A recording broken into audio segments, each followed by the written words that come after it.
what do you think of the new Southern BMX headquarters? It's pretty good.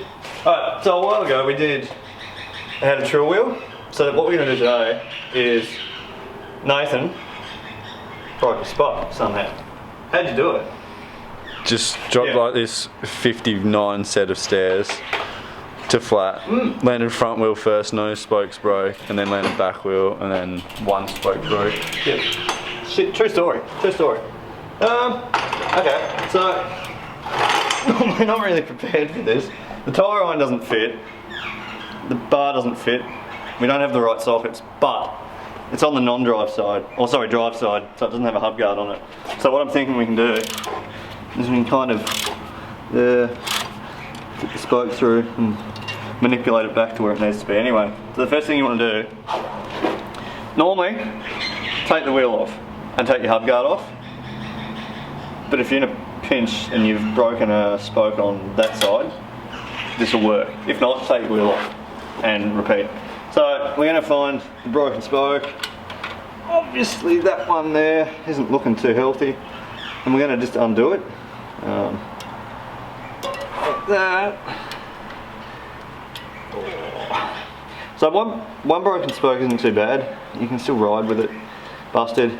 I reckon you can ride up to probably like 5, depending on where they're broken. If they're all broken in one spot, well, your wheel's going to be out by a lot. You won't be able to true it back together, or sorry, back straight.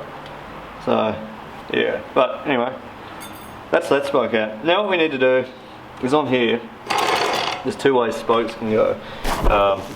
These are the inbound spokes that go in, and outbound spokes are the ones that kind of come out. So as you can see, we've lost an inbound spoke like that. So the pattern will go outbound, inbound, outbound, inbound. So you just follow that pattern around and see what one you're missing. So again, we're missing an inbound. So we're going to feed that through there like that.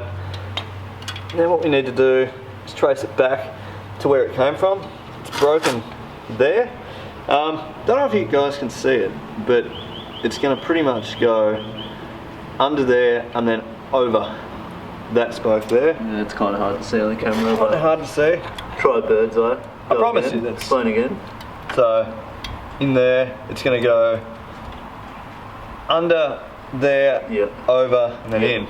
Now, normally with your wheel off, you wouldn't need to bust your kind of spokes to get them to fit too much, but this one we're going to kind of have to bend a little bit. They do bend, so don't worry. I heard it makes it stronger. Yeah, see, look, that's stronger already. So we've gone under, and now we're back over, and that needs to go in there. Let me just check that that's the right pattern. Yeah, that is right. I never doubted you for a second. I did a little bit, but that's alright. So then you kind of, if you haven't broken the nipple, well, that's another thing. If your nipple's broken, you have to obviously take the tyre off.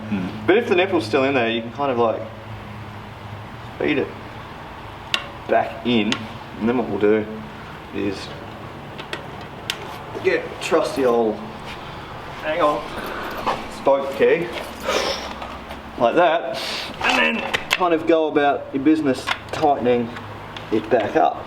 And you don't want to push too much on it, because otherwise you could top the tube in there. If you've got the what do you call it, the rim tape and stuff like that, generally you won't, but it's still a good idea not to force it. So this spoke's looking pretty strong. You can see a big bend in it. That's fine, it just needs to be tightened lots. You'll see it straighten out once it gets tightened up a bit more. You can get away generally, like, I'm guessing people are going to ask what size spoke do you need. It's kind of like how long's a piece of string question. It depends on your wheel. Generally you can get away with, BMX spokes generally are roughly within like 185mm to about, I think maybe 188, something like that. Anywhere within that range, generally you'll have enough play that when you're screwing it in, it's not going to go too far in and go through into the tube, but it's still got enough thread on it that it's going to feed into the nipple and hold. That's pretty tight. So it's just a simple Google search of your wheel build. Pretty much, there's generators where you can enter what hub you've got and what rim you've got, and it will figure it out pretty much from there. This profile hub, it's got, on the hub itself, it's got 2 different size flanges, so the flange on the drive side is bigger. The reason for that is just when they've machined it, the outer shell, it has to be bigger because the drive side bearing that sits in there is bigger. So therefore, some hubs you'll have a big flange on one side and then a smaller one. Most cassette hubs have that, where free coasters generally have the same size flange each side.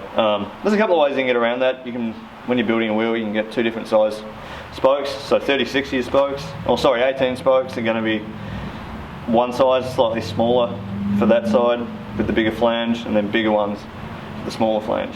But don't worry about that. We just want to put a spoke in, and we've done it. I can't even remember which one it is. It looks perfect. No, Look at that. no, And then, yeah, I know.